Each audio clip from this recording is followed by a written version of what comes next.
నమస్తే అందరికీ. అందరూ ఎలా ఉన్నారు? నేనైతే చాలా బాగున్నాను. మీరు కూడా హెల్తీగా, హ్యాపీగా ఉండాలని మనస్ఫూర్తిగా కోరుకుంటున్నాను. Welcome back to our channel Renuka's life style. మీరు మన వీడియోని ఫస్ట్ టైం చూస్తున్నట్టయితే ప్లీజ్ లైక్ చేయండి అండ్ అదే చేత సబ్స్క్రైబ్. ఈ వ్లాగ్ వచ్చేసి సండే రోజు తీసిన వ్లాగ్ అనమాట. ఇంటికి వచ్చాము ఇందాక. కాస్త ఫ్రెష్ అప్ అయిపోయి ఇంకా వ్లాగ్ తీయడం అయితే స్టార్ట్ చేసేసాను. ఇంకా మేము ఇంటికి వచ్చేటప్పటికి టైం వచ్చేసి 8:30 అయిందనమాట. ఈ టైంలో ఇంటికి వచ్చాము. ఫ్రెష్ అప్ అయ్యాక ఫస్ట్ మేము చేసే పని కిచెన్లోకి రావడమే. ఇవాళ చాయ్‌తో పాటు కాస్త వేడి నీళ్ళు కూడా పెట్టుకున్నాను నా కోసం. ఎందుకంటే గొంతంతా నొప్పి పట్టేసింది. ఎందుకో అర్థం కావట్లేదు. ఈవినింగ్ నుంచి నాకే కాదు దేవికి, నాన్నకి కూడా అలానే అనిపిస్తుందంట. నాకు తెలిసి వాటర్ చేంజింగ్ వల్ల లేదంటే వెదర్ చేంజింగ్ వల్ల అని అనుకుంటున్నా. ఇలా ఎప్పుడు అనిపించినా కూడా కాస్త హాట్ వాటర్ పెట్టుకొని అందులో కొంచెం పసుపు వేసుకొని తాగుతాను. అప్పుడు కాస్త రిలీఫ్ అనిపిస్తుంది. అట్లనే నేను హాట్ వాటర్ తాగుతున్నా గానీ నాకైతే ఏం రిలీఫ్ అనిపించలేదు. నాన్నకు చాయ్ ఇద్దామంటే నాన్న బయటికి వెళ్ళాడు. దేవేమో పనిలో బిజీగా ఉంది. పిల్లలు కూడా పడుకున్నారనమాట. ఎలాగో పెయిన్ తగ్గలేదు కదా, మళ్ళీ ఇప్పుడు చాయ్ తాగకుండా ఎందుకు ఉండాలి, చాయ్ని ఎందుకు అవాయిడ్ చేయాలనేసి వేడి పెట్టుకొని కాస్త వేడిగానే ఇవాళ చాయ్ తాగుతున్నా. టీవీలో సాంగ్స్ పెట్టుకొని చాయ్ని అయితే ఎంజాయ్ చేస్తున్నా. అన్నట్టు నాన్న ఎక్కడికి వెళ్ళాడో చెప్పలేదు కదా. మొన్న మొహరం పండుగ ఫ్రైడే రోజు వచ్చింది కదా, ఆ రోజు నేను దేవి నాన్ వెజ్ తినమనేసి ఎవ్వరం ఇంట్లో నాన్ వెజ్ అయితే చేసుకోలేదు, తినలేదు. పాపం మా కోసం మా ఇంట్లో వాళ్ళు కూడా తినకుండా ఉన్నారు. ఇంకా నిన్నేమో సాటర్డే, ఇంకా రేపు ఎలాగో సండే కదా, సండే తెచ్చుకుందామని మేమే చెప్పాము. అందుకే ఇవాళ నాన్న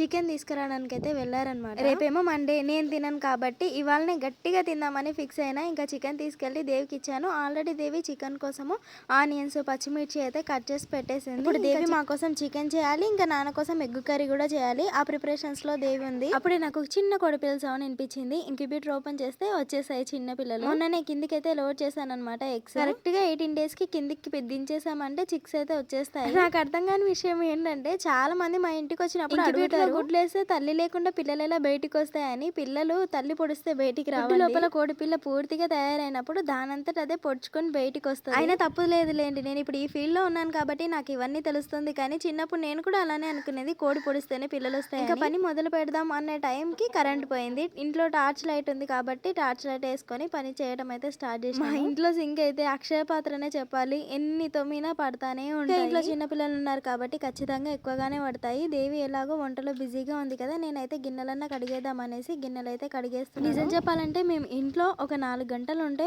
1 గంట మాత్రమే బయట ఉంటామేమో, 3 గంటలు కూడా కిచెన్ లోనే టైం స్పెండ్ చేస్తాం. అందుకే ఇద్దరికి ఎప్పుడు కూడా కిచెన్ నీట్ గా ఉండాలని తుడుస్తా, కడుగుతా, రుద్దుతా ఉంటాం. అయినా కిచెన్ అంటే ఆడవాళ్ళకి ఒక తెలియని అటాచ్మెంట్ అనమాట. ప్రతి ఎమోషన్ ని కిచెన్ లోనే చూపిస్తాము. ఎందుకంటే బాగా హ్యాపీగా ఉన్నాం అనుకోండి మంచిగా వండి పెడతాము, కోపంగా ఉన్నామంటే గిన్నెలు ఎత్తేస్తాం, చిరాకులో ఉన్నామంటే చెత్త చెత్తగా ఉంటాం. ఇలా ప్రతి ఎమోషన్ ని కిచెన్ లో ఉన్నంత సేపు కిచెన్ తోనే పంచుకుంటాం. ఇదంతా సిల్లిగా ఉంది కదా, సరే వదిలేద్దాం. నేను గిన్నెలు తోమడం అయితే అయిపోయింది. ఇంకా దేవేమో chicken curry, bagara rice stove పైన అయితే పెట్టింది. ఆల్మోస్ట్ కంప్లీట్ అవ్వడానికి అయితే వచ్చింది. ఇప్పుడు నాన్న కోసం ఎగ్ కర్రీ ప్రిపేర్ చేయాలంట. దానికోసం కూడా ఇంకోవైపు ఆనియన్స్ గిట్లా కట్ చేసి పెట్టేసుకుంది. ఇంకా ఇప్పుడు నాన్న కోసం ఎగ్ కర్రీ ప్రిపేర్ చేసేయడమే. చూసారా కిచెన్ ఎంత నీట్ గా ఉంది కదా, మాకు కూడా ప్రశాంతంగా ఉంది. ఇంకా అలా బయటకు వచ్చి బయట గట్టిగా గాలి వస్తుంది. నాకు తెలిసి వర్షం పడుతుందేమో అని అనుకుంటున్నా. అలా అనుకునే లోపే చినుకులు పడడం అయితే స్టార్ట్ అయిపోయింది. అవును, ఈ ఇయర్ అసలు వర్షాకాలం లాగానే లేదు కదా, వర్షాలే పడట్లేవు. లైట్ ఇలా చినుకులు పడిపోతున్నాయే తప్ప పెద్ద పెద్ద వర్షాలు అయితే ఏం పడట్లేవు. ఇంకా మనకెన్ని పనులున్నా వీటిని మాత్రం అస్సలు మర్చిపోకుండా మేతలు అయితే పెడతాము. ఎలా చూస్తున్నాయి చూడండి, ఇంతసేపు ఎక్కడికి వెళ్ళావు, మాకెప్పుడు తిండి పెడతావు అన్నట్టుగా చూస్తున్నాయి. అసలు వీటికి ఎలా అర్థమవుతుందో తెలియదు కానీ మేతలు పెట్టేవాళ్ళు అంటే నేను కానీ దేవి కానీ వీటి దగ్గరకు వస్తే ఎగురుతా ఉంటాయి. మళ్ళీ కొత్త వాళ్ళు వస్తే దూరంగా భయపడుతూ ఉంటాయి. వీటికి కూడా అంత మెమరీ పవర్ ఉంటదేమో. ఇవి మేతలు తిన్న తర్వాత వీటికి ట్రీట్మెంట్ చేయడం అయితే స్టార్ట్ చేయాలి. ఎప్పుడు అయితే ఏమి ఉండవు ఇంటి దగ్గర, ఎప్పుడో ఒకసారి ఇలా ఇంటి దగ్గర ఉంటాయి. కానీ అలా ఉన్నప్పుడు మాత్రం పని కట్టుకొని మరి కూర్చుంటాయి అమ్మ నిద్రని చెడగొట్టడానికి. పొద్దున్నే 5 అయితే చాలు ఇంటి పక్కన కోళ్ళు, మా కోళ్ళు కూతలు కూస్తా ఉంటాయి. నార్మల్ గా అలా కోడి కూతకే లేవాలని నాకు ఇష్టం ఉంటది. కానీ మనం పడుకునేదే 12ంటికి, ఇంకెక్కడ లేస్తాం. లేట్ గా లేవడం అంటే ఒక 6ంటికి అలా లేస్తాము. కానీ ఆ టైంలో లేవడం కూడా నాకు అస్సలు నచ్చదు, చిరాకు వస్తుంది నా పైన. పొద్దున్నే ఇంచక్క మంచి కోడి కూత కూసినప్పుడే లేస్తే ఎంత బాగుంటది అనుకుంటాం. కానీ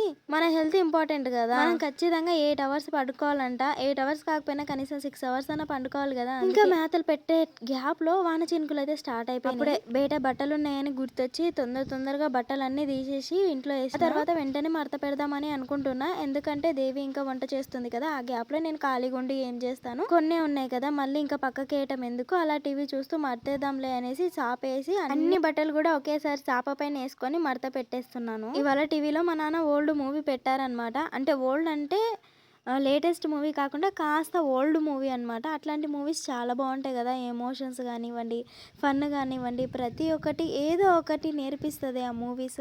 నాకు చాలా నచ్చుతాయి. అయినా మేము మా ఇంట్లో టీవీ చూసేది చాలా తక్కువ తెలుసా అసలకి. నైట్ టైమ్ ఇలా బట్టలు మడత పెట్టినప్పుడు, లేదంటే అన్నం తినేటప్పుడు అట్లాంటి టైంలో చూస్తాం తప్ప పని కట్టుకొని మరి కూర్చొని చూసేంత తీరిక టైం అస్సలు లేదు. పిల్లలు పడుకున్నారు కాబట్టి ఏదో ఇలా తొందరగా మడత పెట్టేసాను గానీ, పిల్లలు పడుకోకుంటే ఆ బట్టల పైనే ఆడుతా ఉంటారు. అసలు ఒక పట్టాన ఆ బట్టలు మడత పెట్టేదైతే అయిపోదు. 10 నిమిషాల్లో అయిపోయే పనిని అర్ధగంట అయ్యేలా చేస్తారు. ఇంకా వాళ్ళు పడుకున్నందుకు చకచక మడత పెట్టేసి, మడత పెట్టినయన్నీ కూడా లోపలికే సర్దేశాను. ఇంకా అప్పటికి దేవి కూడా వంటంతా కంప్లీట్ చేసేసుకొని సదురుతుంటే, ఇంకా నేను కూడా కాస్త హెల్ప్ చేసేసి ఇంక అందరం కూడా తినడానికైతే కూర్చున్నాము. అసలు ఈ గ్యాప్‌లో ఎంత టైం అయిపోయింది తెలుసా? మేము 8:30కి వస్తే 10:30 అయిపోయింది తినడానికి. మాకు రెగ్యులర్‌గా ఇదే టైం అవుతుంటది కాబట్టి మాకు అలవాటు అయిపోయిందనమాట. ఎంత లేట్ అయిపోయినా కూడా తింటుంటాము. బట్ 7:00 వరకు తినేవాళ్ళు ఎంత అదృష్టం తెలుసా? చాలా మంచిది. డైజెషన్ అంతా కూడా చాలా బావుంటది వాళ్ళకి. హెల్తీగా ఉంటారు. ఇలా ఇంత లేట్‌గా తిన్నామంటే ఖచ్చితంగా డైజెషన్ మీద ఎఫెక్ట్ పడతది. సరేలేండి. అటు తిరిగి, ఇటు తిరిగి ఎప్పుడు హెల్త్ గురించే మాట్లాడుతా ఉంటాను నేను.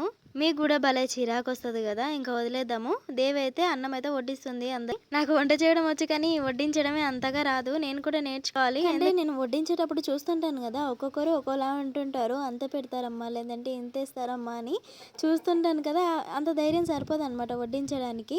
అలా అని నేర్చుకోవా అంటే ఖచ్చితంగా నేర్చుకుంటాను. కానీ కాస్త టైం పడతది. ఎందుకంటే చూసి చిన్నగా నేర్చుకుంటానులేండి. ఇంకా వంట విషయానికొస్తే నాకు ఆల్రెడీ గొంతు నొప్పి ఉందని చెప్పినా గదా! చికెన్ కర్రీ స్పైసీగా చాలా బావుండే. తింటూ ఉన్నంతసేపు పటాపంచలయిపోయినట్టు అనిపించింది నొప్పంతా. ఏ మాటకి ఆ మాటే అబ్బా!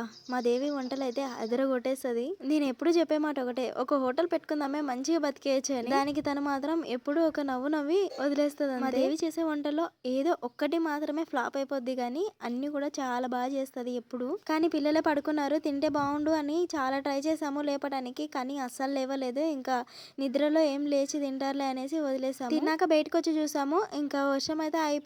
ఇప్పుడు నా పని మొదలు పెట్టాలి. మరి ఇంతసేపు చేసింది ఏంటమ్మా అంటారేమో. ఇంతసేపు చేసింది అది మా పని, ఇదేమో నా పని. నేను ఎడిటింగ్ వాయిస్ స్టార్ట్ చేసింది 11:00కి స్టార్ట్ చేస్తే కంప్లీట్ అయింది 12:30కి అయితే కంప్లీట్ అయిపోయింది. అంతటితోటే అయిపోలేదు. ఇంకా చిన్న చిన్న వర్క్స్ అయితే ఉండిపోయాయి ఇంట్లో. అంటే నా సెల్ఫ్ కేరింగ్ అనమాట. అవన్నీ క్యాప్చర్ చేసేంత ఓపిక నాకు అస్సలు లేక నేను కూడా అంతా క్యాప్చర్ చేయలేకపోయాను. ఇంకా అన్ని పనులు అయిపోయి మన కంటి నిండా నిద్ర వచ్చేటప్పటికి ఒకటి దాటిపోతుందిలేండి. ఎప్పుడు ఇలానే ఉంటదా అంటే డిపెండింగ్ ఆన్ మూడ్, అది మనం చెప్పలేం. కానీ ఇవాళ అయితే ఇలా నా డే అయితే గడిచిపోయింది. మీకేమైనా బోరింగ్ గా ఉంది అంటే నా డే కూడా అంత బోరింగ్ గానే ఉన్నట్టే. సరే మరి ఇంతవరకు ఓపిగ్గా వీడియో చూసినందుకు థ్యాంక్ యూ సో మచ్. మళ్ళీ ఇంకొక వీడియోలో కలుద్దాము. వెళ్ళే ముందు వీడియో నచ్చితే లైక్ చేసి అదే చేత సబ్స్క్రైబ్ చేసుకొని వెళ్ళండి. Bye bye.